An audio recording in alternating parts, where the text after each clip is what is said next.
Hey, yo, Assessor students, it's Mr. Baker. It's Baker's Backyard or Baker's Corner. Hope you're doing really well. We're actually going to dive into one of the most interesting early conflicts in American history after our revolution, which is the War of 1812. And so my question to all of you is to kind of get us started, what is a War of 1812? Well, it's very easy to come to this conclusion. Well, it only lasted in 1812 and, there's not much more to it. Well, it's actually going to be longer than that. And more importantly, beyond that, guys, it's going to have, I think, a very large political, social, economic, and cultural effect on the United States. So what do we need to know about this conflict? Well, first of all, our big objective that we're working through is describe the causes, course, and consequences associated with the War of 1812. So what do we mean by causes, reasonings? Okay, should we have gone to war or should we not have? Well, there's a lot of people that said yes, and there's a sizable amount of people that said no. But we do have a war nonetheless. Course, we're not going to spend a ton of time on that. We will look at some key battles briefly. We'll look at the geography. I would encourage you all to really pay attention to the geography of what's happening in different parts of the regions of the United States. This is a war that also has an impact on areas that are new states or newly becoming states or what will become states that are a part of what we call the Old Northwest, right? We would, of course, call that today the Midwest. And then consequences, outcomes. How does this war have long-term implications and effects? Well, let's get started. So who's president? Well, a good friend of Thomas Jefferson named James Madison. 1609 to 1617, or 1809 to 1817. He's a two-term president. This war happens toward the end of his first term and toward the start of his second, right? Or during a decent amount of his second or early part, okay? And so what do we know about Madison? Well, first of all, very interesting guy. He's a founding father. He is a Bill of Rights supporter eventually. He pushes it through the Congress, as we've talked about. And then, of course, his relationship with Thomas Jefferson is very important. Friendship, even. Kind of a little fun for thought. A lot of you guys might know the story with the famous painting of George Washington that eventually Dolly Madison is going to actually rescue when the British are basically attacking the Washington, D.C. Capitol. And, oh yeah, kind of a neat little fact on her, guys. You're going to cringe when I say this for sure. But evidently her favorite ice cream, not chocolate, not cookies and cream, not mint, but oyster. As a challenge a few years ago, a few students of mine in a class were like, Mr. Baker, if we make it, will you try it? I reluctantly said yes, knowing that it did not sound like a good thing. Ugh. It's the only time I'll take it unless they say that it cures something that obviously I would get in the future, like a disease or something, right?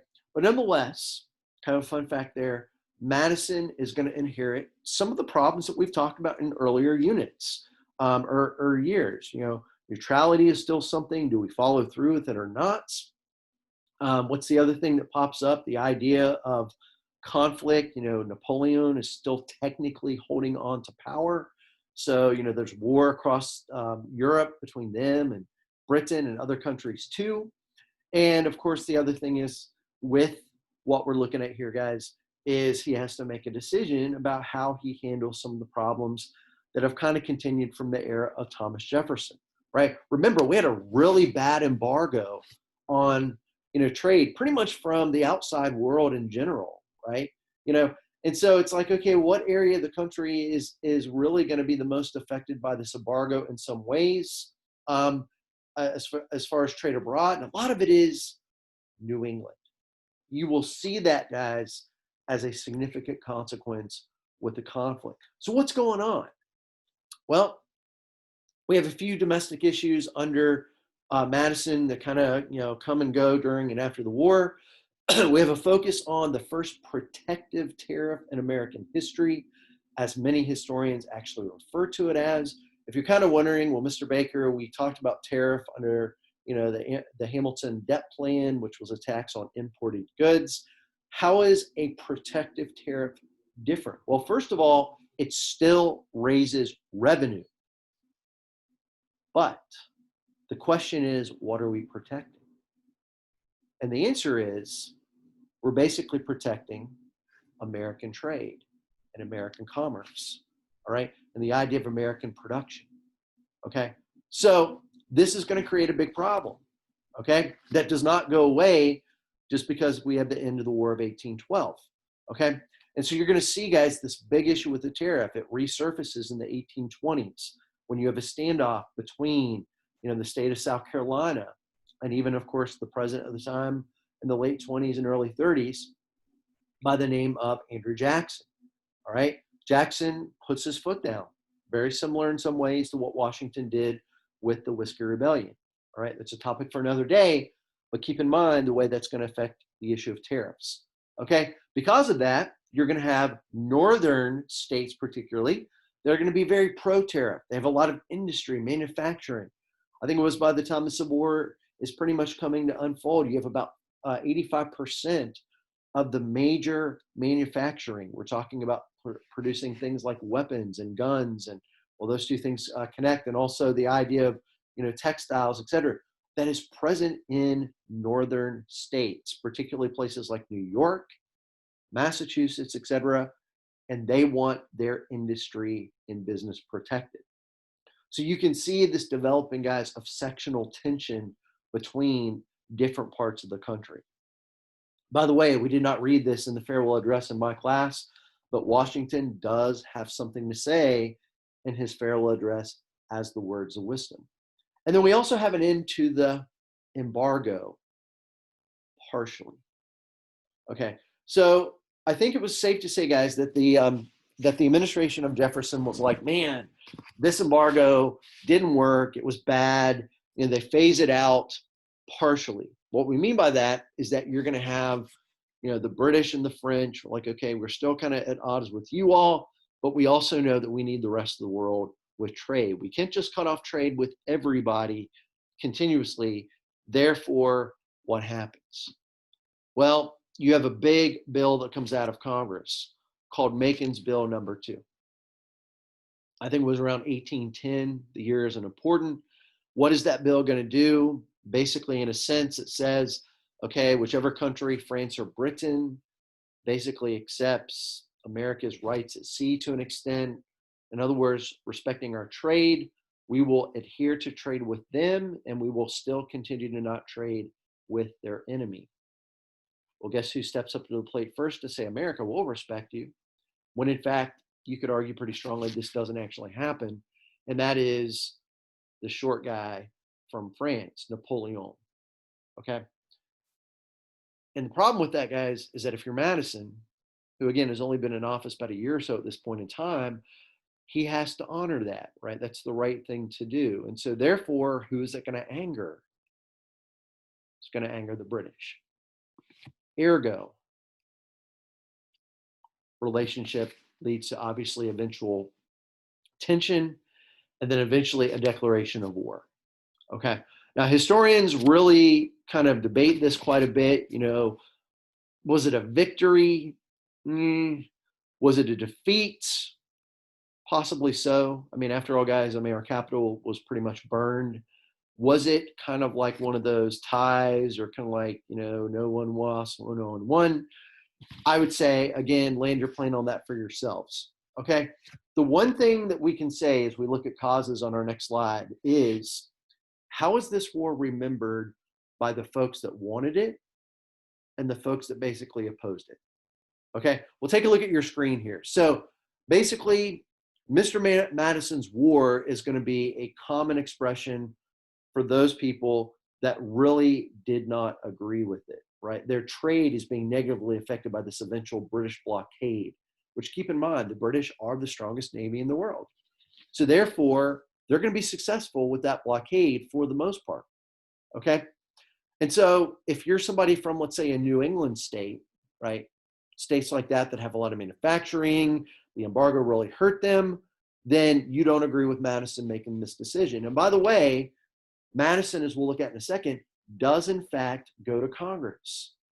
And he basically pleads to them. He says, hey, Congress, we need to basically prove a point. We need to go to war. He makes a famous war declaration. This war, ladies and gentlemen, whether it was right or wrong, becomes the first war in American history to actually have an officially declared war by our Congress. We're not going to have another one until 1846 with the Mexican War. And to my knowledge, we're only going to have about 3 of those in wars beyond that. Spanish-American War in 1898, World War I in 1917, World War II in 1941. Okay. So that's going to be the folks that are like, no, bad idea, not a good thing. Now, what about the folks that are like, yeah, let's go to war. We need to prove our point. We need to actually support, a position that shows that Britain, we are not willing to be pushed around. Well, Second War of Independence. It sounds a lot more nationalistic and patriotic, which, by the way, is going to be a really big piece of an outcome that continues with the end of the war, but also, of course, continues afterwards. Okay? So I want you all to maybe consider pausing the screen for just a moment and ask yourself the question, okay, what of these causes really stand out? And if you were living back then, right, this might impact you. Are you a Southerner? Are you a Northerner that has a lot of industry and manufacturing, et cetera, et cetera? Do you think that there's enough reasoning, evidence, and justification for us as a country to say, okay, yeah, it's now time to basically set our stage, all right? So what is basically probably the biggest cause? Impressment. I mean, imagine, these British going onto American ships, pulling people off their ships, forcing them into a degree of military service, et cetera, which, by the way, guys, keep this in mind. There are stories about this happening, prior to the American Revolution, during it, and of course, afterwards. All right. So this is not just something that happened in the earlier 1800s. In fact, if you all go back to the Jay's Treaty that John Jay negotiated between the United States and Britain in the 1790s under President Washington, that was, you could argue, a failed attempt to address the big issue that eventually leads to this war, which is this impressment issue. Okay. So I want to challenge you, right? When Madison makes this very bold decision, whether you're on the right side with it, which would be one way or the other, right? Do you think that he had to eventually say, you know what, President Washington, his administration did not adequately address the major issues here. Adams's administration does not address the main issues here. And Jefferson's doesn't either. Something for us to keep in the back of our minds. Okay? So, other reasons. Desire to gain U.S. territory into Canada. Yes, we have war hawks that are going to make arguments that we need more land. Now, you might be thinking, Mr. Baker, who might be the most common war hawks? A lot of them are going to be Southerners. Why? A lot of them are looking at land to possibly expand, slavery, etc. Okay. Land also means power. The British guys, keep in mind, still control a sizable piece of North America, which is what we call Canada. Okay. So something to consider. The British are also more aligned to the Native American population. Therefore, they're seen as a threat. Okay. They still have a pretty strong presence in areas that we'll look at in a second, particularly the old Northwest. All right. States like my old stomping grounds of Ohio, Indiana, places like that. And last but not least, pressure. Congress. Okay. There are more war hawks, guys, in Congress, and the Senate particularly, that declares war to basically support a war. Okay. So I want you to pause there and consider the question at the bottom here, which is, if you were alive back then, looking at the reasons here that are only a few, keep in mind, how would you vote? How would you vote if you were basically a person that had to make a decision about whether or not we invest time, materials, money, resources, military? Okay, guys, our military, particularly our Navy, was not developed well. In fact, I think it was this war and a few other wars where there were even suggestions about, hey, let's borrow another country's Navy and pay them. I guess that would be actually funding or renting it in a sense. Okay, we are not in the best position, guys, to fight a large scale war against the British. But nonetheless, the decision was made that we needed to, and therefore we did. Okay. So what happens as far as the course of the war? We'll take a look, guys, really quick. You can pause this if you want to. Interaction took place at both sea and inland. Okay, so we'll look at that on the next map. Major battles: Detroit, Thames, Tippecanoe. I'll tell you a story about that in a second. Washington, D.C. was pretty much burned. And then probably the most well-known victory is going to be the famous Battle of New Orleans. Now, Andrew Jackson makes a name for himself in this battle, which technically I like to call the battle that shouldn't have happened but did, but we'll talk about why we call that in a second.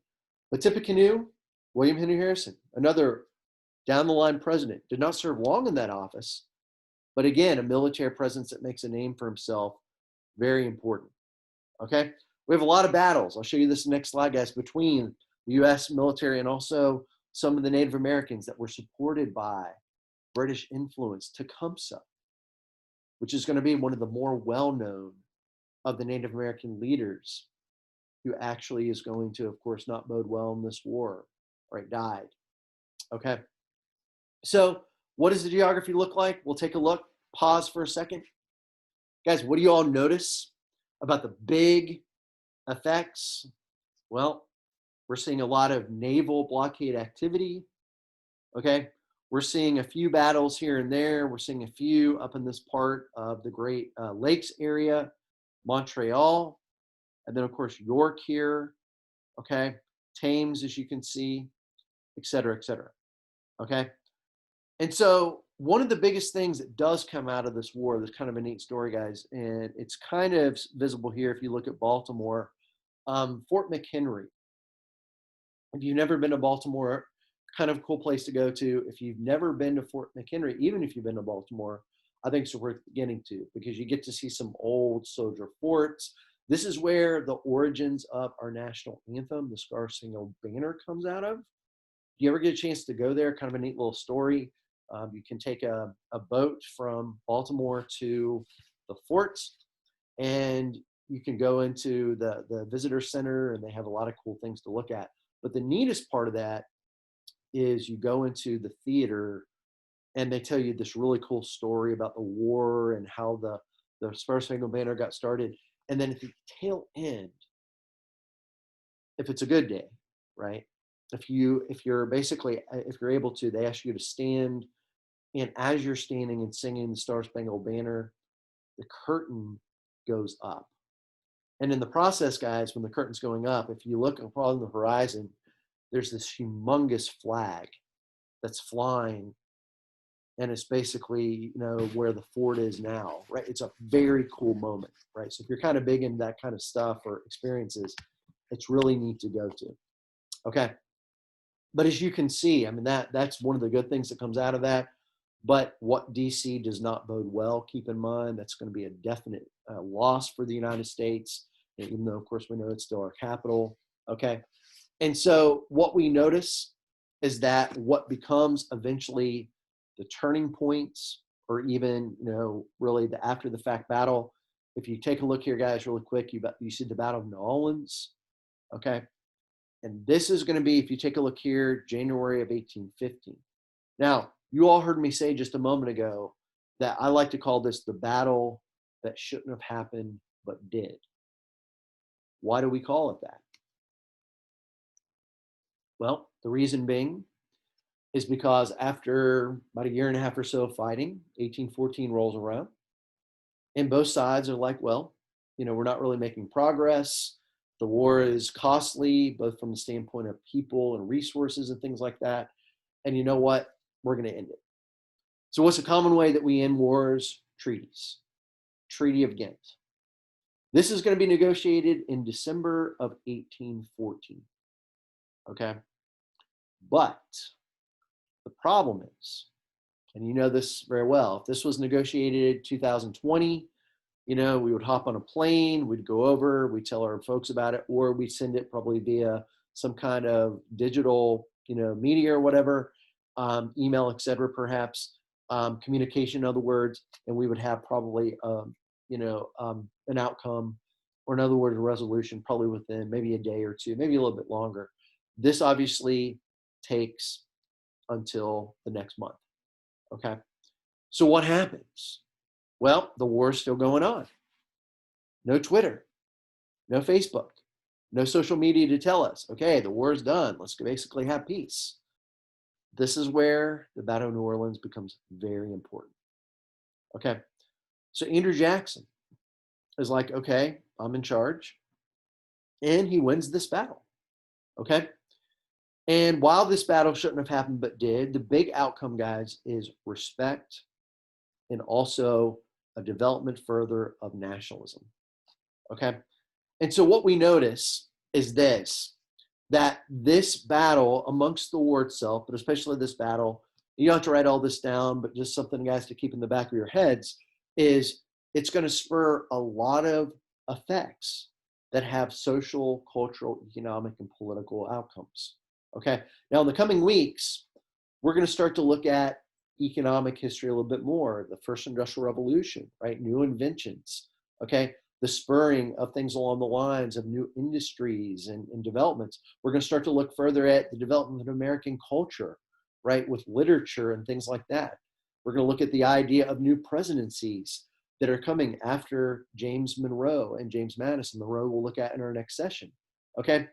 And so all of these, many of them anyway, are going to be results of some of the effects of the War of 1812. Okay, so when we're talking about consequences, all right, something to keep in mind, guys, as we move forward, you are going to see a lot of effects. Now, I want to draw your attention to one that's actually going to have a lot to do with your assignment for this week. And that is that, as you can see here, you are going to see that there is a decline with the Federalist Party.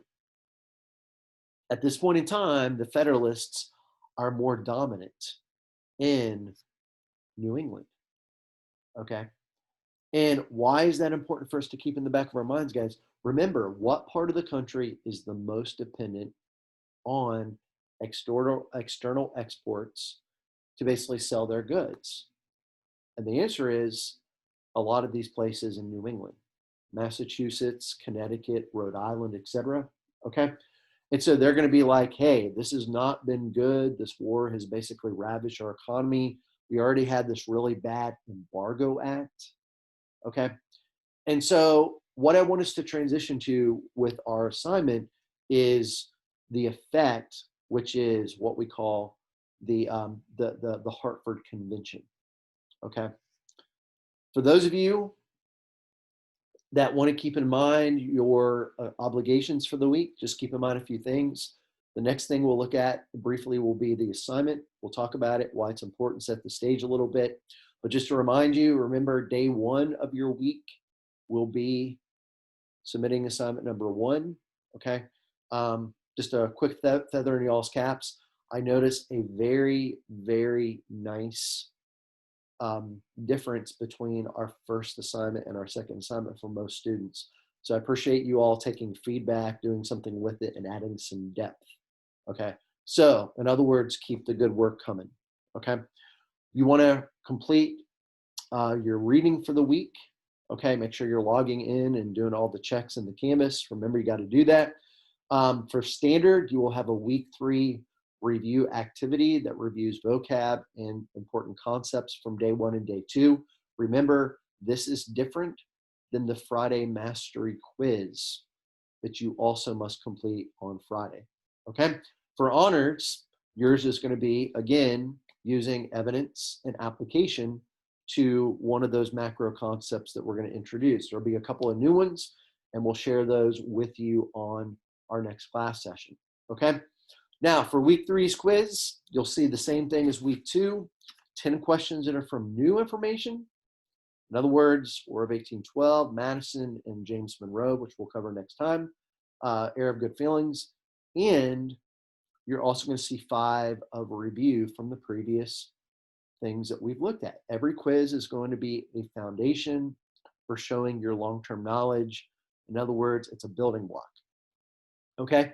Thing to keep in mind is your quizzes. Friday, because of how we do attendance, guys, with Plan C learning, is we have to submit an attendance.